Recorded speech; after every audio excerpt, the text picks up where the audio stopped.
Me tomé un café con Juan Guar, chamán amazónico. Hablamos de su entrenamiento, de dietas, de las plantas sagradas y el estatus jurídico de su arte y su profesión en la Argentina y en Sudamérica. Tómate un café con nosotros.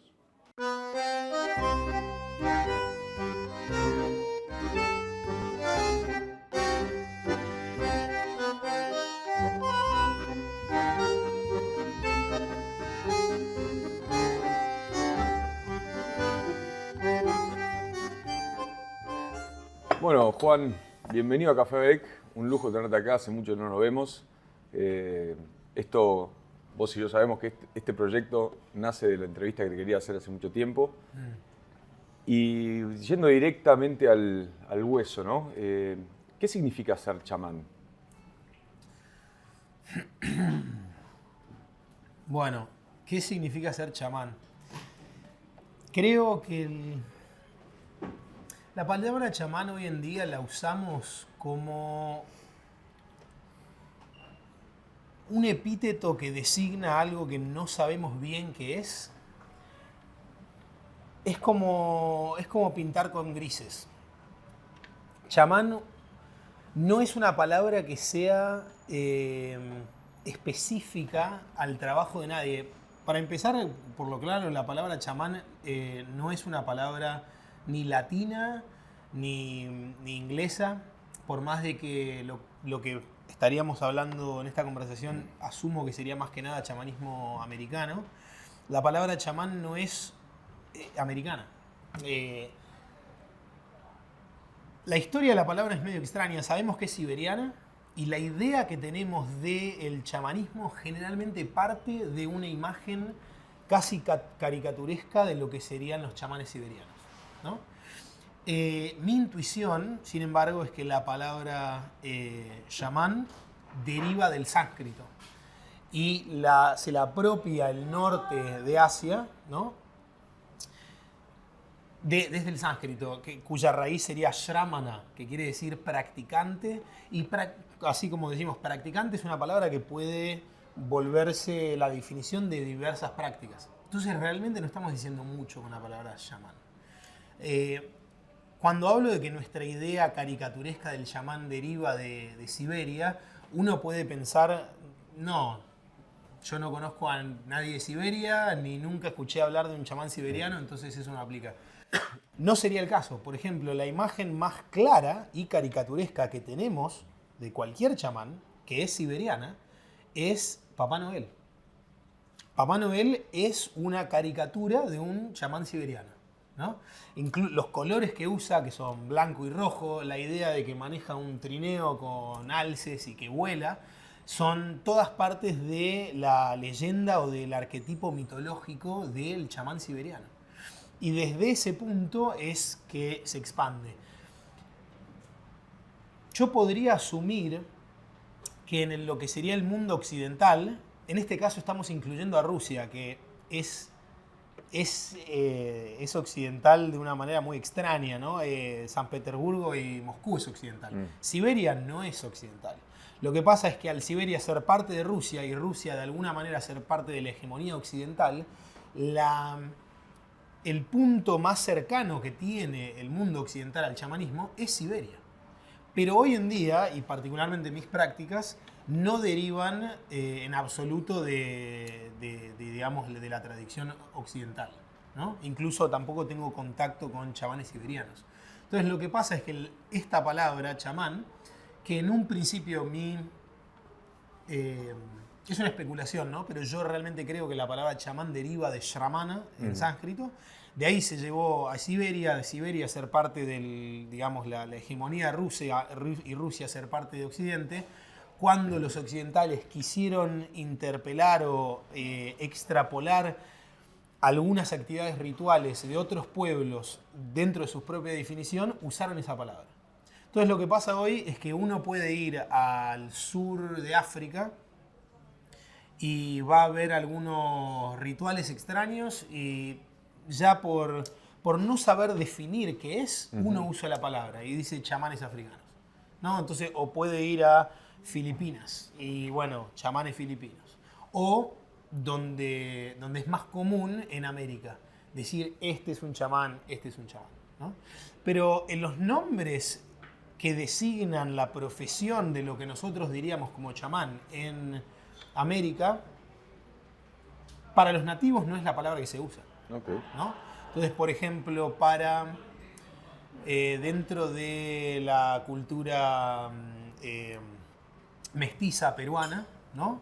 Uno usaría diversos títulos que definen bien cuál es el trabajo y cuál es la profesión de esta persona, ¿no? Uno puede ser muraillo, muralla o banco, ¿no? Hay más, digamos, hay más capas que eso, pero es muy especificista en cuanto a qué tipo de trabajo desarrolla esa persona. Nosotros no tenemos esa amalgama de palabras, ¿no? Okay. Carecemos totalmente no solo de esas palabras para definirlo, sino que también ni siquiera las conocemos. Entonces usamos la palabra chamán para designar, yo creo que de alguna manera, trabajos rituales que sean que no estén englobados o no estén subyectos a una religión conocida, Okay. ¿no? Y en lo que es América, generalmente también se lo engloba con el curanderismo, ¿no? O lo que sería la herboristería, aunque de vuelta hay inmensas capas, inmensas tradiciones en lo que a eso respecta. Ok, entonces, si entendí, chamán vendría a ser como un nombre que engloba el precepto de la visión occidental que se tiene sobre las personas que utilizan ceremonias rituales que pueden incluir o no plantas para fines de curación espiritual y o física. Esa es una buena definición, es una definición hacia la cual creo que la sociedad está tendiendo. Okay. ¿No? Yo lo que quería dar es un poco el marco para que nosotros... La pregunta no es qué hace un chamán, y yo lo que estoy tratando de hacer con vos es busquemos una manera de definir qué es un chamán para los argentinos. Porque la verdad es que la palabra chamán carece completamente de fundamento, y carece de fundamento no solo en la Argentina, carece de fundamento en cualquier lado. Okay. La verdad es que la palabra chamán solo se puede usar con propiedad en Siberia. Okay. Punto. El resto del mundo la ha usado porque desconoce de las prácticas, ¿no? Entonces, por ejemplo, en 1920 algunos exploradores, cuando llegaron a Tíbet, no diferenciaban entre los monjes budistas y los chamanes de la religión nativa, el Bon, ¿no? Entonces, para ellos el monje y el chamán era lo mismo. Entonces, de vuelta, chamán es una palabra que usamos para englobar cosas que no conocemos. Yo creo que lo importante de esta conversación es poder definir, si queremos, lo que es chamán para nosotros, pero también en ese punto entender los diversos aspectos en los cuales también los chamanes difieren, ¿no? Porque en la Amazonía, donde es uno de los lugares en los que aprendí en su mayoría, ¿no? Decir chamán y que eso englobe a todas las prácticas es ridículo. Sería como no sé, englobar a los farmacéuticos, los dentistas y los cirujanos con la misma palabra. Claro. No tiene sentido. Ok, y dentro de lo que es, para bajarlo más a algo más concreto, ¿no? En Sudamérica, nosotros somos argentinos, vos sos argentino también. El concepto de la palabra chamán, al menos el que se tiene acá, es ayahuasca, San Pedro, DMT, todo ese tipo de rituales más atados a las plantas y a la Amazonia. ¿Cómo es que llegas vos a la Amazonia para encontrarte con esas ceremonias? Ok, cómo llegué a la Amazonía es un cuento muy largo, pero bueno, para hacerlo corto, yo siento que el chamanismo siempre estuvo muy cerca mío. Por ejemplo, yo me acuerdo de leer Las enseñanzas de Don Juan, que es un libro de Carlos Castaneda. Es un libro en el cual, de alguna manera, me abría el chamanismo cuando tenía 11, 12 años. Pero en ese libro no se usa la palabra chamán. Entonces te hago este juego, ¿no? Y yo al leer ese libro dije, yo creo que mi vida va por acá. ¿Sos latino y facturás al exterior, trabajás remoto o invertís en Estados Unidos? Financers es un estudio contable argentino-americano que te ayuda a operar en Estados Unidos aunque no vivas allá.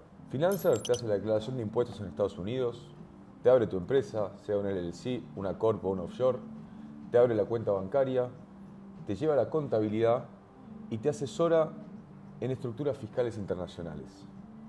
Lo más importante es que hablan tu idioma, son jóvenes, entienden tus desafíos y trabajan con personas reales.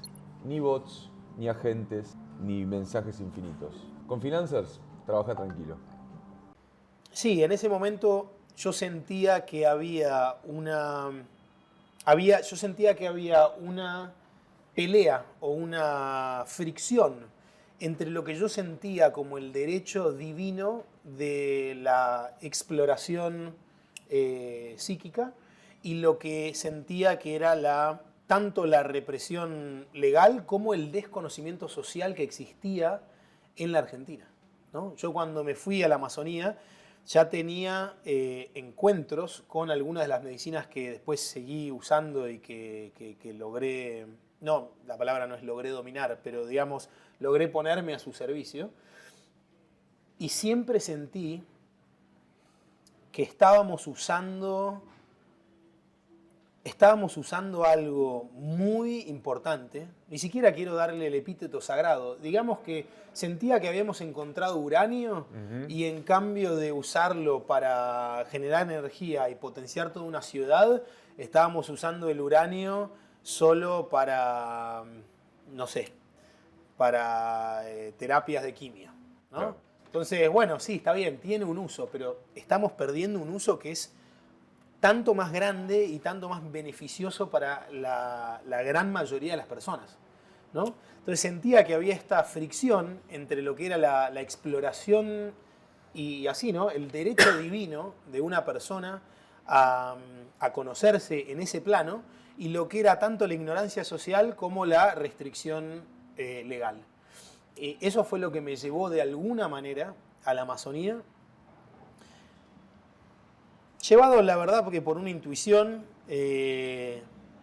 no quiero hacer este cuento demasiado ominoso, ¿no? Entonces vamos a decir que me llegó una intuición, pero nunca fue una intuición de querer ser chamán. Uno no puede querer ser algo que no sabe ni lo que es, Claro. ¿no?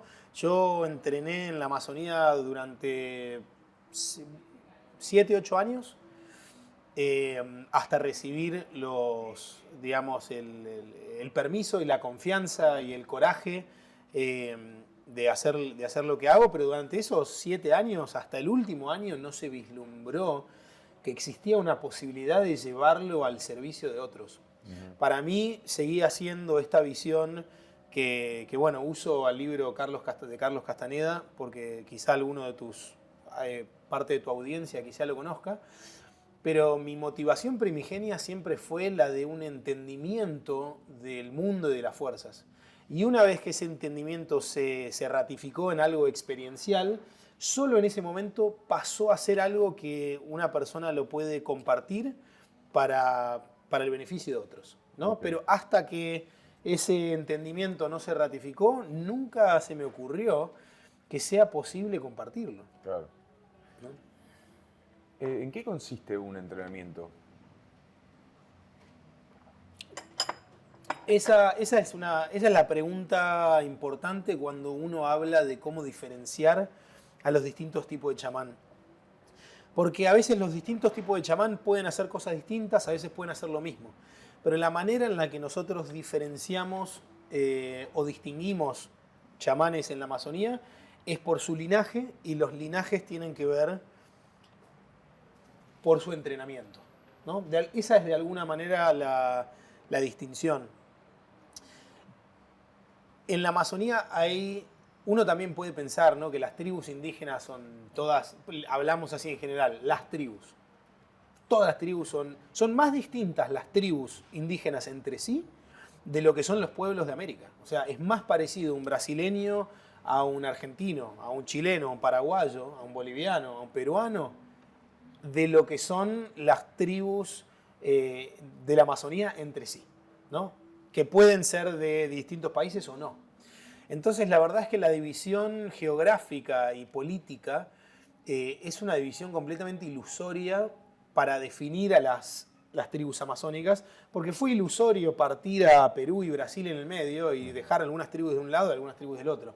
Después de, bueno, ya creo que la última gran división fue la guerra de Acre, en la cual Brasil se quedó con parte de lo que en ese momento era Perú, pero ya más de 100 años que las tribus se radican en esas geografías y que hablan esos idiomas, ¿no? Okay. Entonces, por ejemplo, si vos vas a Brasil, las tribus indígenas de la Amazonía del Brasil, que más que nada están en Acre, ¿no?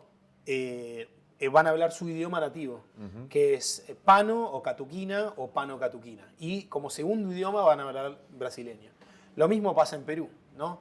Los shipibos, por ejemplo, van a hablar shipibo principalmente y después van a hablar castellano. Y después tenemos algunas otras tradiciones que a veces son mestizas, a veces tienden a lo que sería el neochamanismo, pero bueno, son todos gradientes en los que las tradiciones se difieren. Ahora, lo interesante es que las tradiciones mestizas del Perú, por ejemplo, son un poquito distintas a lo que son las tradiciones shipibo. Las tradiciones shipibo son bastante distintas a lo que son las tradiciones brasileras. Entre ellas son bastante distintas de lo que son las tradiciones de Ecuador y también son muy distintas de las tradiciones de Bolivia, ¿no? Okay. Entonces, cuando hablamos de cuál es entrenamiento chamánico, para no entrar en una verborragia abstracta de decir, bueno, lo que pasa es que uno se tiene que conocer a sí mismo y bla, bla, bla, para hablar con propiedad de lo que es el entrenamiento, uno tiene que entender que el entrenamiento se especifica en estos diversos linajes, ¿no? Entonces, una persona es chamán de tal linaje. Okay. No es chamán en general, porque de vuelta, chamán si no, no define nada. Sí, sí. Ahora, mi entrenamiento fue más que nada, yo he vivido con las tribus de Bolivia, de Perú y de Brasil principalmente, ¿no? En Bolivia con los Takana, en Perú tengo contacto fuerte con los shipibo, pero la verdad es que digamos, no es una tribu, pero es como una etnia un poco suelta, que es el chamanismo mestizo, ¿no? Que algunas cosas tomó de los shipibo, pero es gente, bueno, como dice la palabra, ¿no? Mestizo, que tiene alguna sangre blanca y que por eso dejaron de ser un poco tan tradicionalistas, ¿no? Los shipibos son muy tradicionalistas. Y por otro lado también con los indígenas del Brasil, que no aprendí tanto en el sentido de que no trabajo de la forma en la que ellos trabajan, pero trabajo con ellos y los respeto muchísimo. Okay. Entonces, de alguna manera, mi trabajo está fundado por las tradiciones y los linajes en los que aprendí más, que es en Bolivia, con los Takana, y también no tanto en Perú bastante también, pero del Perú las tradiciones mestizas. Okay. ¿No? Las tradiciones mestizas tomaron de alguna manera de los shipibo algunas de sus prácticas, pero difieren en algunas cosas pequeñas. Lo que te quiero compartir ahora, porque si no sería muy largo, pero el entrenamiento chamánico desde el punto de vista shipibo y desde el punto de vista mestizo en el Perú tiene que ver más que nada con la dieta. Nosotros cuando hablamos de dieta y decimos estoy haciendo una dieta, quiere decir que no estoy comiendo azúcar o no estoy comiendo una o dos cosas, ¿no? La dieta para las tradiciones peruanas del chamanismo es al revés, es solo como esto. Okay. ¿No?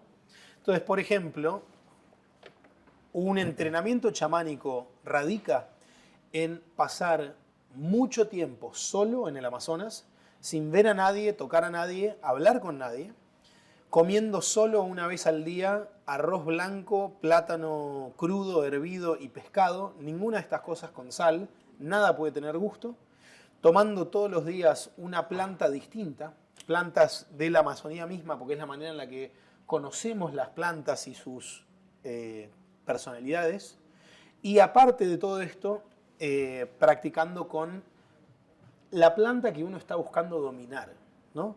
Hoy en día la ayahuasca es muy conocida y se piensa que la ayahuasca es como, bueno, es la planta principal de la Amazonía. Ese no es el caso. Hay chamanes muy fuertes que son tabacaleros, que solo trabajan con tabaco, ¿no? Hay chamanes en los Andes que son guachumeros, que solo trabajan con guachuma.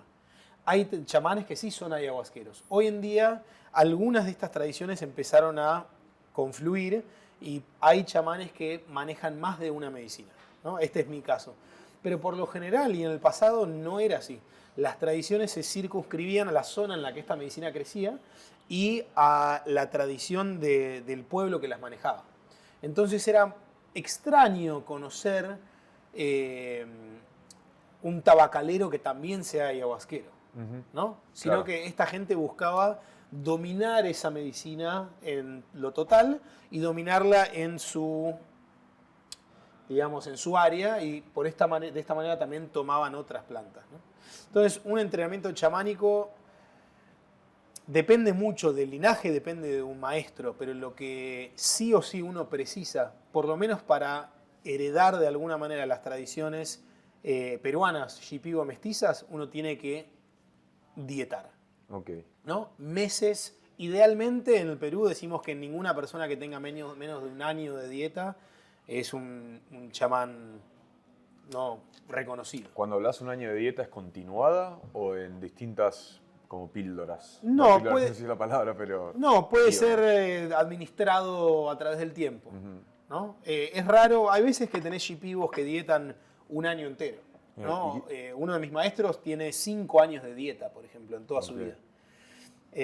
Y puede ser que alguno de esos 5 años los haya hecho continuos, pero es más común realizar dietas solitarias de 3 meses, por ejemplo. 3 meses solo en la selva. Sí, ese es mi caso, por Ese es ejemplo, tu ¿no? caso. 3 meses solo. ¿Y con qué te encontraste? Bueno, cuando hablamos de la medicina podemos hablar de encontrarse con fuerzas, pero cuando uno relata con lo que se encontró, es muy evidente que en realidad el encuentro fue con tu propia mente. Entonces, antes que compartir alguna visión que pueda ser extrapolada como, bueno, está bien, eso depende de cada uno, me gustaría compartir una historia que es bastante tangible, ¿no? Por ejemplo, cuando uno entra en dieta, hay cosas muy interesantes que suceden. Cuando una persona deja de comer sal, por ejemplo, la sal es un cristal, es el cristal más importante que comemos y que tenemos en el cuerpo, y lo que hace la sal de una manera muy clásica, para explicarlo, es que cristaliza las cosas que tenemos. ¿Qué quiere decir? Quiere decir que el cristal lo que hace es que es una fuerza que puede amalgamar las cosas que están yendo a través nuestro, ¿no? Entonces, si nosotros tenemos sal en el cuerpo, las cosas digamos, los cristales de sal pueden acaparar eso y lo mantienen en nuestro cuerpo, ¿no? Esto es algo que parece abstracto, pero es una experiencia que uno tiene cuando empieza a dietar, porque uno piensa, bueno, voy a comer solo arroz y plátano y pescado y va a ser una comida tan limpia que voy a estar súper limpio. Y en realidad lo que pasa es que las primeras 2 semanas el cuerpo empieza a botar residuos que pueden tener años en nuestro cuerpo. No son solo toxinas, ¿no? Son cosas que teníamos durante años, que la medicina también ayuda en este proceso. Y llega un momento en el que ya no transpiramos, no tenemos olor, los mosquitos no te pican, porque en realidad los mosquitos buscan el azúcar en la sangre. Y obviamente vamos a tener glucosa en la sangre si comemos arroz, pero es muy distinto si uno come una vez por día, está meditando todo el día y no come, digamos, la variedad de cosas que comemos en una ciudad. Y pasan cosas muy interesantes. Por ejemplo, dejamos de ser percibidos como seres humanos para los animales, ¿no? Los animales y los insectos tienen un entendimiento casi colectivo de lo que es el ser humano y nos tratan de una manera. Ahora, nosotros al perder, en el chamanismo hablamos de perder la forma humana, ¿no? En este caso decimos perder la forma humana porque también la sal cristaliza nuestra personalidad. ¿no? Cuando abandonamos la sal, pasamos a ser algo mucho más fluido y las emociones son mucho más fluidas, se cristalizan menos, entonces nosotros tenemos menos capacidades de decir, ah, soy así, ¿no? Entonces, y en la selva, cuando uno está solo, tampoco tiene el marco consensual para decir que uno es así. Las cosas simplemente pasan. Claro. Ahora, justamente para no entrar en algo abstracto o esotérico o que tenga que ver con la ubicuidad de cada uno, algo que es un rasgo común es que al perder la forma humana, al dejar de tener olor, los animales dejan de tratarnos como nos trataban y nos tratan de una manera distinta. Ahora, yo conozco muchos chamanes que han dietado y todos hemos tenido experiencias distintas, ¿no? Un amigo mío y chamán boliviano que incluso hizo sus retiros en la misma área de la selva amazónica en la que yo dieté, a él lo seguía un águila todos los días. Y todos los días tenía un águila arriba suyo y él tiene energías muy, muy aguileñas, ¿no? Es una persona que tiene una nobleza y una dignidad que le adscribo a los cóndores. Cuando yo pienso en él, pienso en un cóndor, por ejemplo. Yo no vi ningún águila. En los años que estuve viviendo ahí, nunca vi un águila, solo veía buitres. Y mucha de la gente que vive ahí tampoco ve águilas, no es muy común. Claro. Esta águila lo vino a seguir a él, ¿no? Ahora te pongo este ejemplo de que a mí no me siguió ningún águila, pero tuve una experiencia, me preguntaste qué viste, de las cosas que uno puede ver en la Amazonía, que no tengan que ver con sus propios viajes introspectivos, es conocer un jaguar. El jaguar es el animal, digamos, es el, no sé cómo decirlo en castellano, pero es el apex predator de la selva, ¿no? Está en la punta de la pirámide. Pero lo que pasa es que los jaguares, primero que nada, son los mejores cazadores del mundo, ¿no? El jaguar, hay algunos otros felinos que tienen un índice Sí, caza más alto. de caza más alto que el jaguar. Está bien, pero estamos hablando de un gatito chiquito de desierto que caza ratas. Sí. ¿No? Un jaguar vive en la copa de los árboles, vive en la tierra y vive nadando. Entonces domina completamente el aire, la tierra y el agua. Puede cazar cocodrilos, puede cazar venados y puede cazar pájaros, ¿no? Y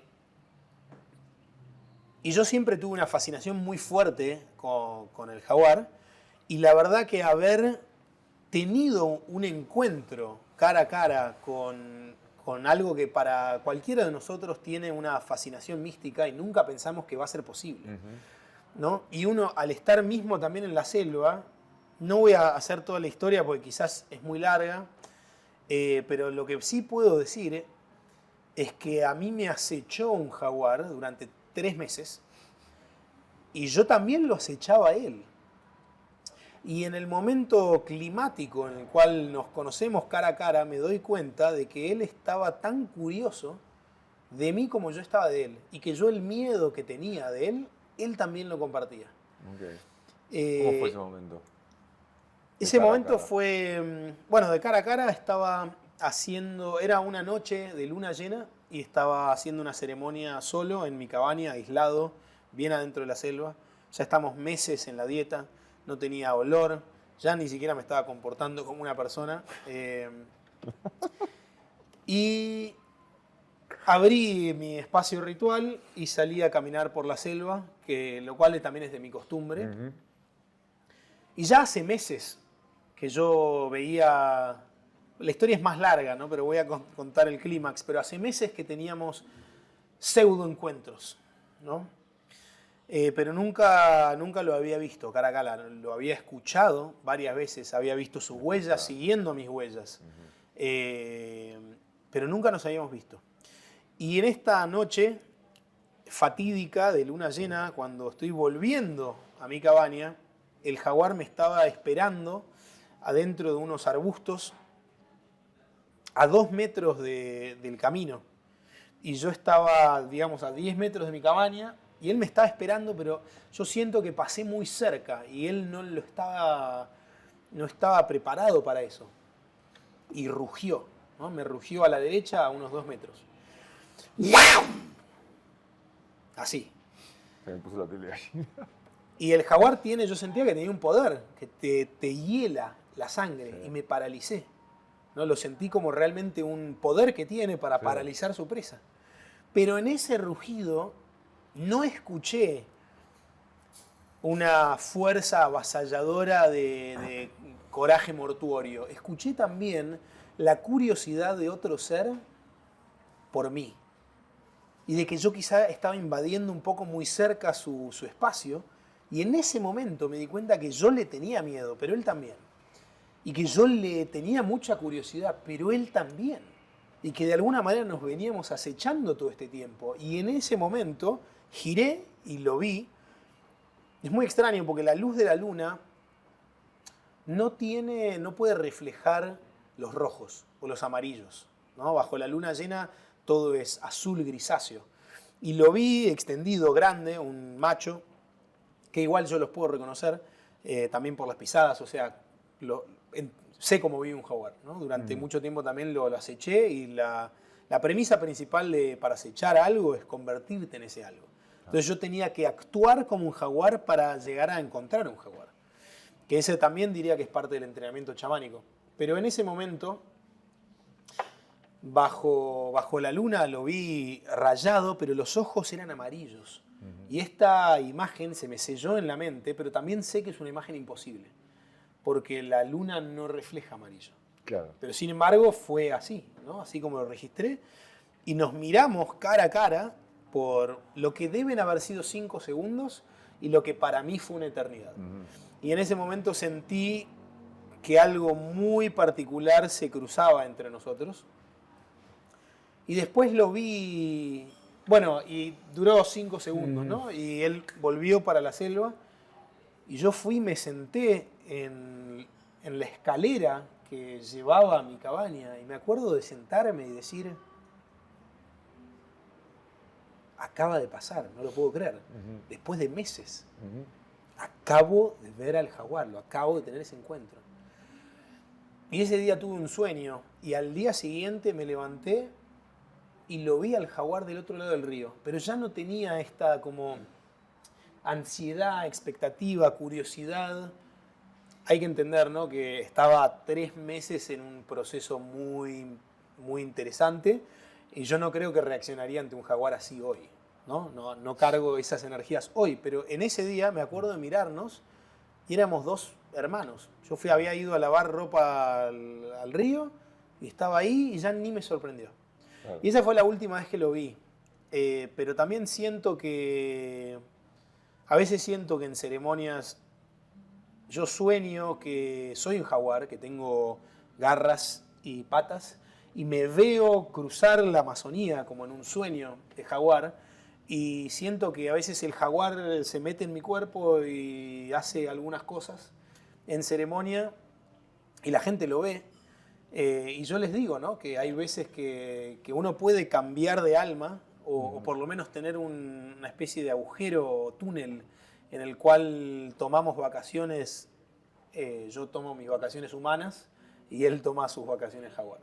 Pero esto es una experiencia real, ¿no? Porque te podría contar miles de visiones y cosas, pero que, bueno, obviamente dependen de la idiosincrasia psíquica de cada uno. Pero esto es algo que es real, ¿no?, tangible, y que también lo comparten los distintos chamanes, porque una de las cosas más clásicas cuando hablamos del chamanismo así, sin definiciones, es el chamanismo totémico, ¿no? Es convertirse en animales o tener la fuerza de animales, que es parte del chamanismo de todo el mundo. Sí, encima debe ser muy difícil transmitir la experiencia interna de una ceremonia a una persona que nunca probó ningún tipo de estas medicinas. Hablando de las medicinas, antes de contar esta historia que es espectacular, aparte yo tengo toda la historia, pero bueno, vos hablaste que había distintos chamanes con especificidades, gente que se dedica al tabaco, gente que no sé si la palabra es dedica, pero bueno, dedica su tiempo al estudio del tabaco, dedica su tiempo al estudio de la ayahuasca. Si hacemos un mapa general, ¿cuáles son las principales plantas que se utilizan a nivel ceremonial? Una muy buena pregunta. La respuesta que te voy a dar no es absoluta, porque cuando uno habla de plantas y del manejo de las plantas, el manejo de las plantas parte en base obviamente de la geografía de donde las plantas crecen, ¿no? Entonces solo podemos hablar de las plantas más importantes por región, porque las plantas no todas se comparten. Por ejemplo, si te hablase de la India, ¿no? Las plantas más importantes para la India, plantas de uso ritual y psicotrópico, han sido siempre, bueno, por ejemplo, el cannabis es nativo de la India, plantas como la datura, bueno, más que nada la medicina ritual védica, que era el soma. Algunos piensan que está hecho de una planta, no era una planta, pero obviamente esas serían, digamos, las plantas chamánicas para el subcontinente asiático, ¿no? Okay. Cuando hablamos de las plantas más importantes, no puedo hablar de las plantas más importantes del mundo, porque esa sería mi propia visión. Lo que sí te puedo dar es una idea de las plantas más fuertes, o lo que se considera las plantas elementales en la Amazonía. Esto también depende de cada tribu y de cada pueblo. Por ejemplo, una de las tribus catuquina con las que yo trabajo y estoy muy cerca, son amigos y familia, muy querida amiga, que es la aldea Camanagua, de los pueblos catuquina de Acre. Esto lo comparten más que nada de los Camanagua, del resto de los catuquina, pero la aldea Camanagua usan pocas medicinas. Ellos usan lo que nosotros llamamos como ayahuasca, ¿no? Ellos le dicen yagube. Usan rapé. Rapé es tabaco molido, mezclado con algún activador de hidróxido de calcio y usado como un snuff, ¿no? No se aspira, sino que se sopla, ¿no? Claro, te lo soplan con un tubo a la nariz. Sí, es de administración nasal. Usan cambó, ¿no? El cambó es la toxina de un sapo, Filomedusa bicolor. Es un sapo que es extremadamente venenoso y es un sapo muy tranquilo porque él sabe que cualquier cosa que lo toca se muere. Claro. Pero hay maneras de juntar la toxina a este sapo y administrarla como una vacuna, ¿no? Y es una vacuna de la selva, se usa para tener el sistema inmune más fuerte y tiene reacciones muy, muy poderosas. Eso es 5-MeO. No, ¿no? No. 5-MeO-DMT es Bufo alvarius, que es otro sapo. En realidad este no es un sapo, es una rana. Okay. ¿No? Filomedusa bicolor. Y hay otra medicina que es la sananga. Y la sananga es un arbusto que se administra a los ojos, ¿no? Entonces, acá estamos hablando de un pueblo que tiene 4 medicinas y todas las medicinas son de administración distinta. Una se toma, otra se sopla, otra se aplica a la piel y otra se pone en los ojos. Okay. Entonces las plantas más importantes para los catuquina van a ser esas 4. Y ellos tienen una manera de identificarlas con los elementos, porque también son 4. Sí. ¿No? Ahora, si nos movemos a Perú, las plantas que tienen una identificación elemental son el tabaco. El tabaco corresponde con el elemento del aire, ¿no? Sí. El elemento aire, por la tradición aristoteliana alquímica, los 4 elementos se producen por la multiplicación de 2 polaridades. Es la polaridad masculina o femenina y la polaridad pasivo-activo, ¿no? Entonces, si mezclamos estos 2 polaridades, tenemos 4 ejemplos. Sí. Bueno, Aristóteles en realidad, en cambio de decir pasivo-activo, decía seco-mojado. Pero hay una continuidad entre Aristóteles y la alquimia. El tabaco pasa a corresponder por el elemento aire, ¿no? Y el tabaco en Perú se fuma, no se sopla, ¿no? Okay. Son 2 tipos de administración distintas, lo que es el rapé de lo que es el mapacho. Obviamente el humo del tabaco ya tiene su elemento aire. El tabaco se usa para comunicar Principalmente el tabaco y el humo del tabaco se lo siente que es el puente espiritual en el cual las plegarias y rezos del chamán pueden llegar a destino, ¿no? Entonces es muy común antes de una ceremonia ver a cualquier curandero soplar así, ¿no? Pero no es que está soplando, es que es la manera en la cual su intención interna o su plegaria interna la está extrapolando hacia los elementos rituales. Y el tabaco tiene muchas maneras de uso. Casi yo creo que el tabaco tiene más maneras de ser usado que ninguna otra planta. Y es definitivamente la planta que la humanidad ha estudiado más, lo cual es muy interesante, ¿no? El tabaco es muy, muy interesante. Pero dentro del mundo del chamanismo, el tabaco es un hombre pasivo, es como un hombre sabio que enseña, ¿no? Después tenemos a la ayahuasca, ¿no? Y la ayahuasca es elemento madre, es femenina y es activa, así como el tabaco era masculino y pasivo. Le decimos activa porque para manejar la planta del tabaco se puede ritualizar, pero no es necesario. Ahora, la ayahuasca tiene que ser ritualizada porque si no, no es ayahuasca. No sería medicina. Esto lo podemos volver un poquito más tarde, pero la definición de una medicina tiene que ver también con cómo se aplica, porque mal aplicada una medicina se puede volver veneno, ¿no? Entonces, la ayahuasca requiere de un ritual. Y por eso es que es un elemento activo y es femenina, ¿no? Después tenemos la planta de coca. La planta de coca pasaría a ser elemento tierra, ¿no? Es pasivo y femenina. Pasivo de vuelta, porque igual que el tabaco no requiere de una ceremonia para ser usada, aunque sí se puede ritualizar, ¿no? Y la planta de coca tiene que ver mucho con la tierra. Así como nosotros podemos usar el espíritu del tabaco para mandar nuestras intenciones, ¿no?, hacia lo supremo, la planta de coca generalmente tiene que ver con dar, ¿no?, o con ofrendar, ¿no? Entonces, una cosa es lo que uno da, ¿no?, la ofrenda, y otra cosa es lo que uno pide. Estas son las contraposiciones y complementariedades que tienen tanto el aire y la tierra, y en este caso sus símbolos, ¿no?, que es el tabaco y la coca.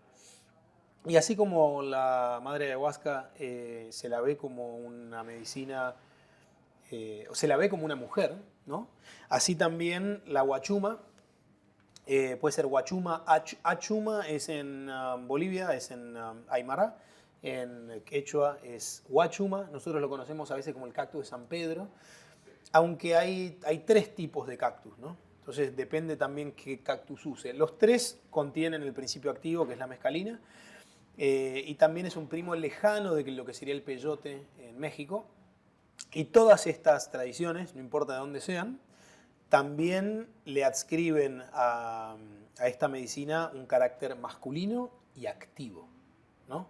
Así como la ayahuasca se requiere un ritual para, digamos, contener la experiencia, y es masculino porque el San Pedro, bueno, esto depende un poco de la experiencia personal de cada uno, pero por lo menos son los arquetipos en los cuales se les entiende estas medicinas. Uno si vos vas a Perú o a los Andes, al San Pedro o a la huachuma se le habla siempre con una fuerza masculina, ¿no?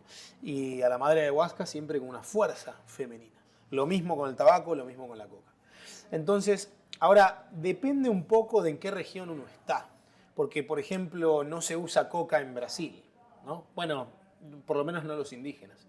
Y después hay otros tipos de medicinas, como puede ser la catahua o el solimán, que es una planta muy, muy particular, puede ser muy peligrosa también, que hay cierta gente que maneja esa planta con ubicuidad. Pero para ser un poco democrático, sí diría que las plantas más importantes de uso chamánico y ritual de lo que es la Amazonía occidental, estamos hablando más que nada del norte de Bolivia, Perú y el sur de Ecuador, son estas 4.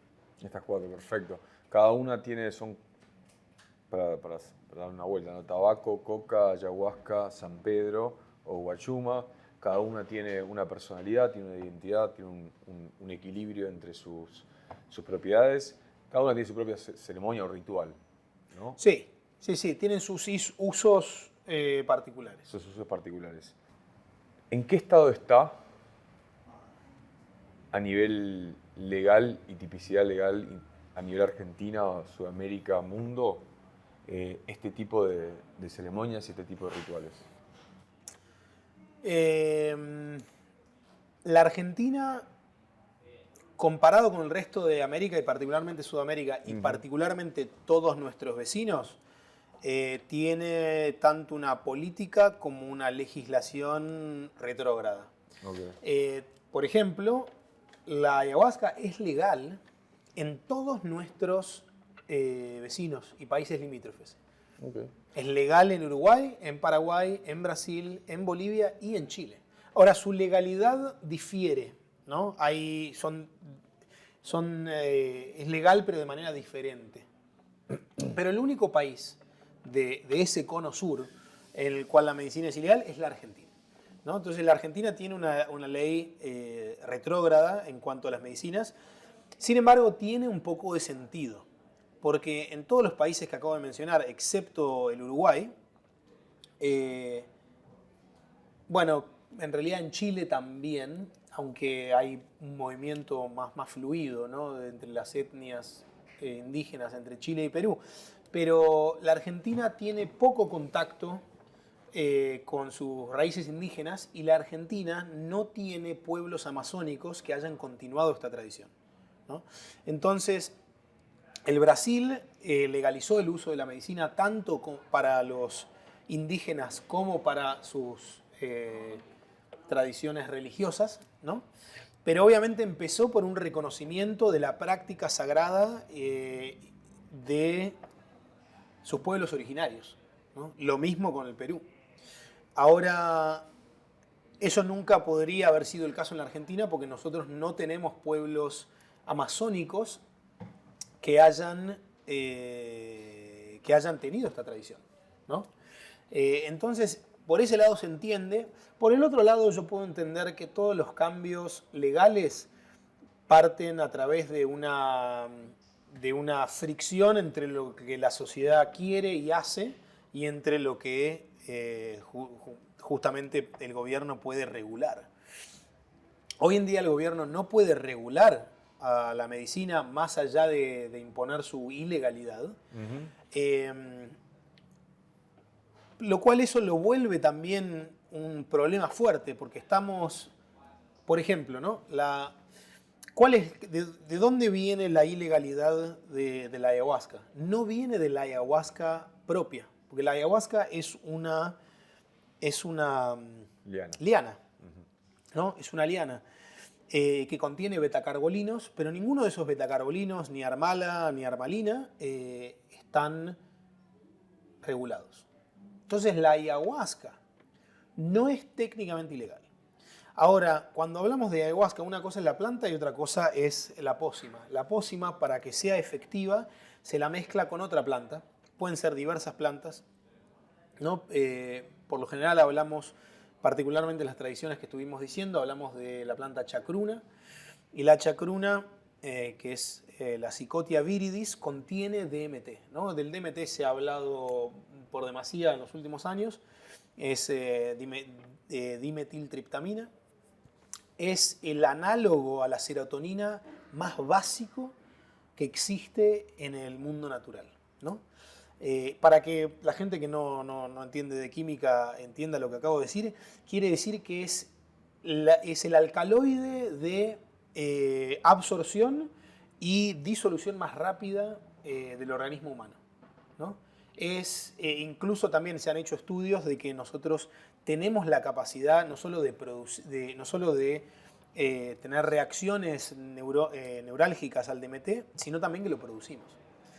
Ahora, el DMT es una sustancia que la ONU tiene clasificada como a Schedule I drug, ¿no? Entonces la consideran como una droga y la consideran 3 veces más nociva que la cocaína. Porque la cocaína es de, perdón, no sé la palabra en castellano, pero es Schedule III, ¿no? Entonces, para la ONU es más dañino y más peligroso, es 3 veces más dañino y peligroso el DMT que la cocaína. Obviamente esto es ridículo y parte de una, digamos, la hegemonía de la ignorancia que vino a ser la contracara de la contracultura hippie.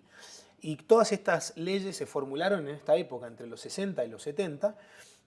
Entonces, obviamente, algún allegado de Nixon dijo, no, esto pega fuerte, entonces lo hiperprohibimos. Sí. ¿No?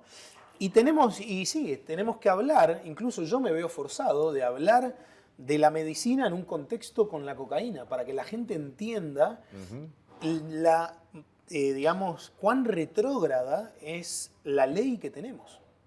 Entonces, la manera en la cual hoy en día uno se preocupa por la legalidad de la ayahuasca es justamente por esto, es que la ayahuasca contiene dimetiltriptamina, aunque no la contiene de una manera sintetizada, ¿no? Es directamente se cocina de la planta, no estamos pensando de un polvito, no tiene una... Incluso también la producción de la medicina no viene del narcotráfico, cosas por el estilo. Pero bueno, hoy en día estamos viviendo una ilegalidad de la medicina, ¿no? Justamente porque tanto la Argentina como la mayor parte de los países que adscriben a la ONU heredaron también esta hegemonía de la ignorancia en cuanto a las medicinas.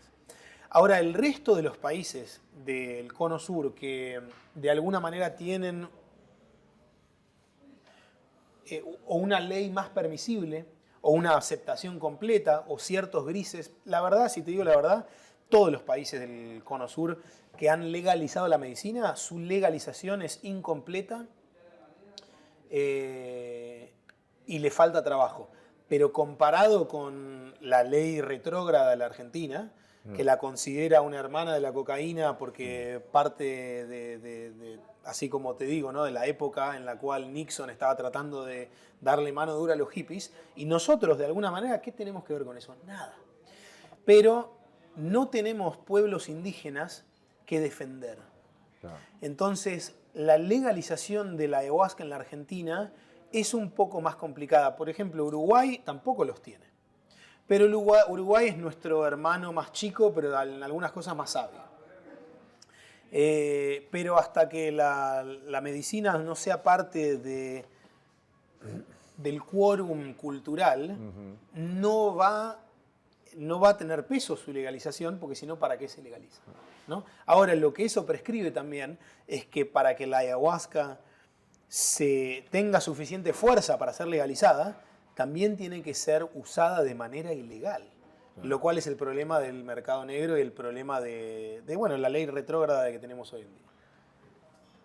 Antes de dar por cerrada esta conversación, me gustaría preguntar si te queda algo a vos por decir. Yo creo que pasamos por tu historia personal, pasamos por el concepto del chamanismo, sobre los ejes principales de las medicinas principales. Tuvimos un pequeño recorrido sobre el estado legal. Creo que, al menos desde mi lado, me gusta que esto sea una presentación a todos los que nos escuchan de este mundo. Esto tiene, por supuesto, una profundidad de conversacional y la profundidad teórica que hay detrás de todas las palabras que decís. Es solo cuestión de apagar la cámara y seguir hablando. ¿Te faltó algo? ¿Te gustaría dar un mensaje en particular? Mi intención primigenia con venir acá no solo es, primero, verte a vos, también apoyar este canal, que me parece que viene muy bien, sino también es permitirme ser usado como un puente entre la ignorancia y la sabiduría en aquellas cosas en las que lo he atravesado. Y hoy en día, desgraciadamente, o no desgraciadamente, simplemente lo que pasa hoy en día, no leemos un libro. Hoy en día nos enteramos de las cosas porque vimos un reel, ¿no? Entonces, lo más probable es que el primer contacto que tenga la gente con ayahuasca es porque ven un short de YouTube de Joe Rogan o de no sé quién, o incluso de nosotros. Ahora, lo que pasa es que ni Lex Fridman, ni Joe Rogan, ni nadie entrevistó jamás un chamán. Siempre entrevistan gente que es el CEO de alguna empresa de Silicon Valley que hizo una ceremonia y lo ponen a hablar de la medicina como si sabe algo. Lo que a mí me parece no solo ridículo, sino también peligroso. Sí, nocivo. Entonces, yo tengo mi objetivo principal con esta entrevista y con otras que puedo llegar a dar, y otras también si tu audiencia lo pide, podemos continuar esta conversación, pero principalmente para mí es darle a la gente un marco